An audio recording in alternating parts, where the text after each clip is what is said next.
चली एगो हमर गीत फरमाइश कइले बने जन माई बहिन चिन्हू गोवैया कैसन बा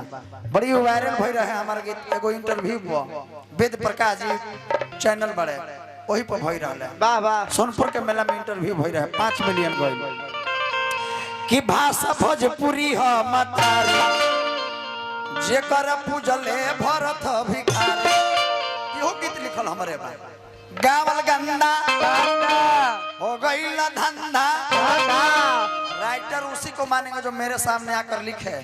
एने उन्हें दूसरों को लोकल कलाकार के गाना लोकल राइटर के चुरा के गा दे रहा है लोग आ लिख के दे दे रहा है कि बड़ी सुंदर राइटर है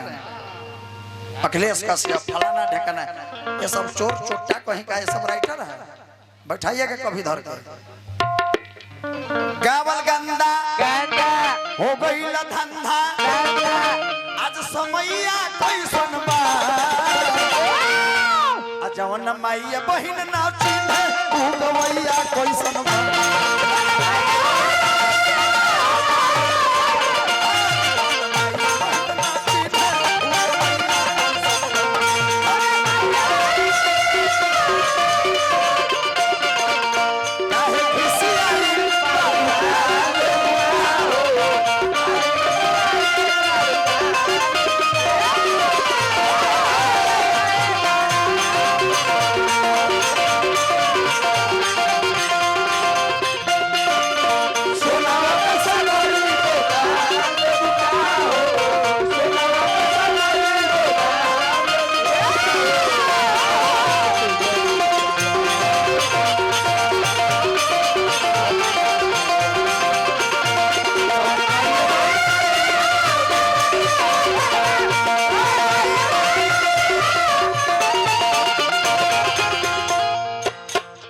रात भर तो गोला ना होला बूढ़ा जी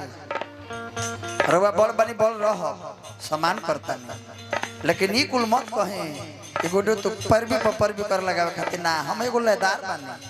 भाई के हक से भले ही बोल सकिला लेकिन प्रोग्राम के हम छिछियाल नहीं की जितना तू गावत होखबो उतना हम 10 गो प्रोग्राम रोज माइक क्रिया खा कहने रोज खवाई ले दूसरा ब्यास के अपना से जूनियर लोग आ जूनियर सीनियर तो मन में न करेला कहियो जगर हृदय में जगह बकर लिखवाई ले रोज बैठल का करो भाई अगला बिजी है अगला बैठा हुआ है जाओ नाम लेगा मैं वो कलाकार हूँ आ तू लगातार बतियावे सम्राट जी के बात समझो गीत के जवाब धर दिहन दे देम तो लयदार ठीक बा ज्ञानी गौतम खुश रह बूढ़ा जी से बढ़िया तहर आवाज बा मानियो चल के बाद तोरो से दुगो लगाई दुगोला लिखवाबो गाइब हम छोड़ा इगुल सूर के नलूर बबुआ झूठो के प्यास हो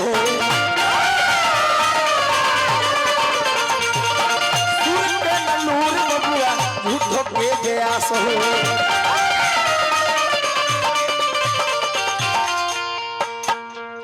निर्मल भैया हम कहीं जाइले अपना सब बड़ लोग के शिष्टाचार अनुशासन प्रणाम करिले हम कलाकार ना है जरे वाला अपना आप के लगाई लेना घमंडी मत कहियो बहुत हम हंसमुखिया कलाकार हैं घमंडी रहती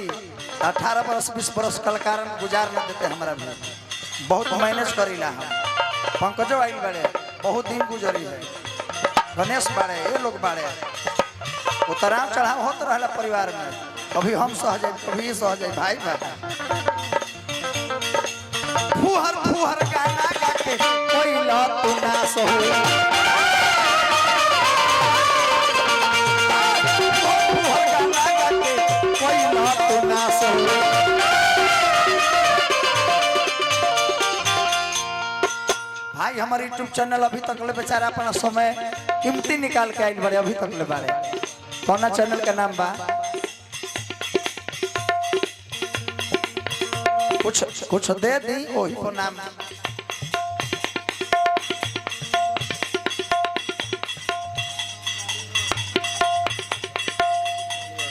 मिथुन म्यूजिक मलिया बागा आइले बनी तो कुछ दे के चल जाए मिथुन भाई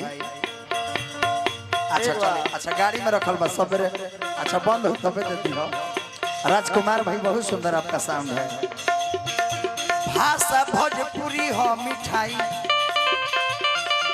निर्मल भाई कुछ बदहन के का बुझाई 8वां सूची में ना आवे दबो तू लो भोजपुरी भाषा के भोजपुर वाले नहीं बर्बाद किया है, मगह वाले नहीं, ध्यान दिया जाए। कभी नहीं सुने होंगे, लेकिन अब हमनियों ने कुछ कुछ गायक लोग हो गए बड़े आ कुछ कुछ व्यास लोग हो गए बड़े। भाषा भोजपुरी हो मिठाई, कुछ कदहन के का बुझाई। पूर्वी निर्गुण चाहे भरबी, पूर्वी निर्गुण चाहे भरबी, देखो लैया कोई सुनबा। आ जौन माई बहिन न चिन्ह, हाय रे हाय रे हाय रे, ऊ गवैया कोई सुन।